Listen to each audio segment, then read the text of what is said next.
Hey everybody, it's Jeff. Greetings from Mexico. Maybe you're watching this video because you're thinking about visiting here in Mexico and you've heard that the norms, regulations around issuing the 180-day tourist visa have been changing, okay? So in this two-video little project, it's gonna be a two-parter. The first, I wanna talk about how this is the case, that a lot of people are being issued less than 180 days right now, how I got caught up in that, and how I initially tried to solve that problem to no avail. The second video is going to be about what I ultimately did to fix the problem, and hopefully how you could avoid the whole issue in the first place with a little bit of preparation in advance. Yeah? Okay. So, first video, I'm going to start with a little context. When you enter Mexico, you are granted what people commonly refer to as a tourist visa. It's not a tourist visa. It is this card, which is not a visa, it's a tourist card, okay? It's called the FMM, the Forma Multiple Migratoria, and they can issue it at the border for up to 180 days. Up to 180 days, no more. If you enter on an airplane, you're given this card to fill out on the airplane. At the border, they keep half, you keep half with you while you're there. You surrender the card when you leave the country. If you enter on foot, let's say you come in at a land border, typically there's going to be a separate office after you cross the border and are allowed entry into the country, where you pay approximately $28 is what the current fee is to get a tourist card. You say that you're here for reasons of tourism as opposed to working, studying, commercial reasons, and they can give you up to 180 days on that card, right? So I've been coming to Mexico fairly frequently for about 12 years now, and most everyone's experience up to this point has been you show up with a passport from one of the approved countries, such as the United States, and say that you're here for tourism. You get 180 days, leave the border, you're all good. So this time, however, I showed up on the plane, filled out my form as normal, got to the front of the line, talked to the guy. He said, "What are you here for?" I said, "Tourism." And he said, "Do you have, when are you leaving? Do you have your exit ticket purchased?" Now, this whole matter of having an exit ticket when you enter the country is something that other countries, Central American countries, for example, often require. Mexico, up to this point, has not for me. I didn't have that purchased, nor did I have an itinerary of what I was going to be doing because, like I say, 12 years, you show up, you get 180 days, no problem. So I didn't have any of that ready, and so he gave me 31 days to be in the country, right?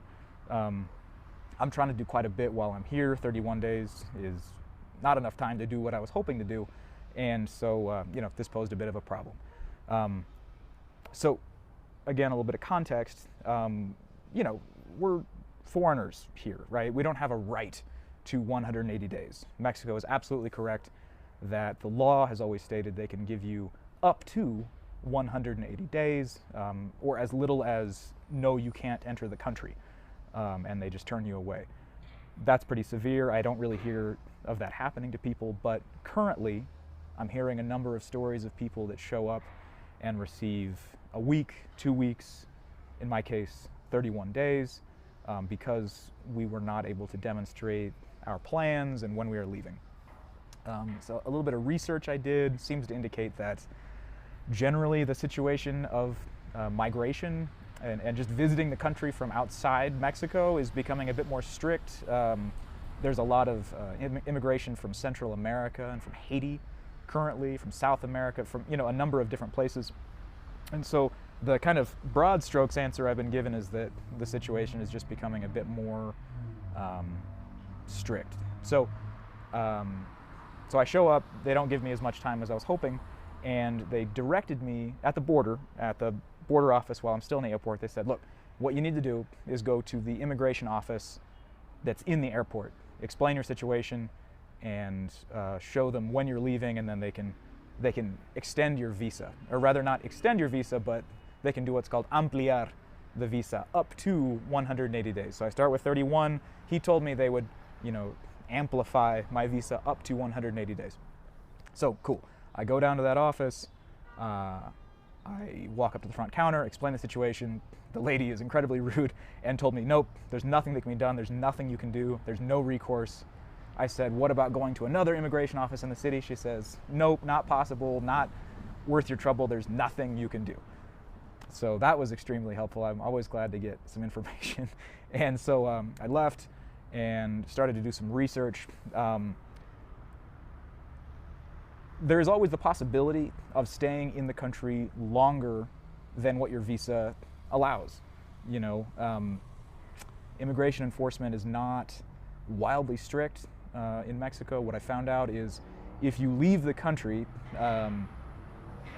after your time is up, if they find that out when you're already leaving, i.e. when you're in the airport leaving on an airplane and you turn in your card, or you're crossing at a land border and you turn in your card, the only consequence, and this is from the Office of Immigration in Mexico City, from somebody that seemed to know what they were talking about, he said the only consequence is that you pay 594 pesos, which is about $28, and is the cost of your initial tourist card. Like I say, if you enter on foot, you pay that at an office. If you enter through air, on an airplane, that payment is included in your ticket price. Okay, so you just pay a second one of those, whether you overstayed by 5 days or 6 months, and you leave, and there's no consequence to your returning to Mexico. Now, I haven't put that to the test, but that's what I was told by the immigration office. If you look online, there's a lot of varying information. They say that sometimes the fee is up to $350, that it's how many days have you overstayed, how many months have you overstayed. Maybe that's always in flux. Currently, as of December 2021, I was told 594 pesos at the border, that's it, leave, come back again.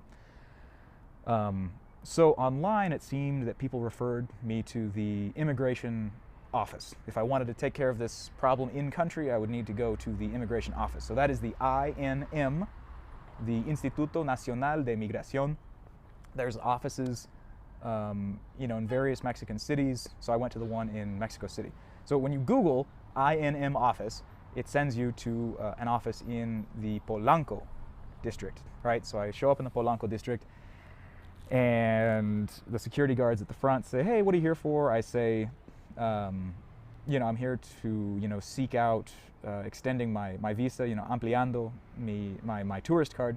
And I even had an appointment that I'd set up online on a Mexican government website that says, yes, you can amplify your visa, and here's how to set up an appointment for it. Bring this document to your appointment.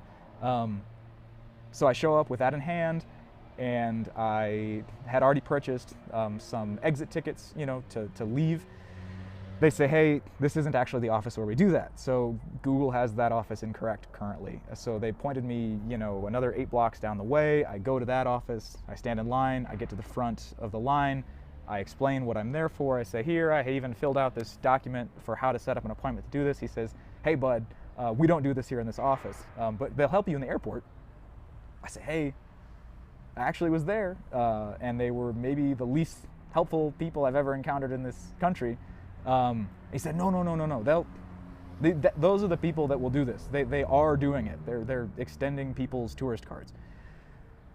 So okay, I'm already out and about. So I go do another 2 hours in traffic. I show up to the airport, and I try to get in to see somebody at the counter about doing this. The kind of administrative guy who was kind of controlling the flow in and out of that office didn't even want to let me in. He said, there's nothing we can do.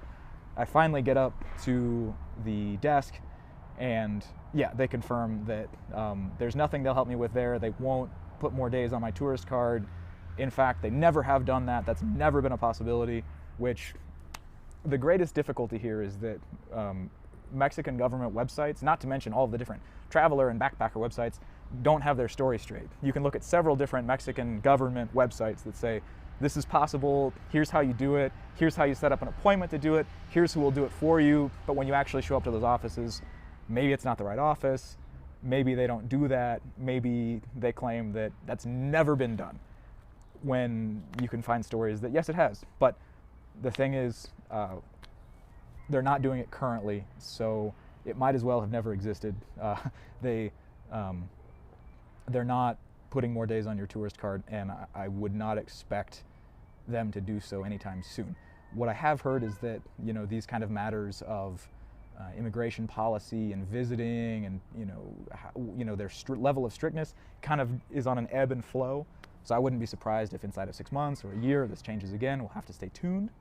But for now, what the guy at the airport immigration office told me was the only way to get more days on your visa was to effectively leave the country, surrender your visa, come back into the country, and be able to prove when your flight out is.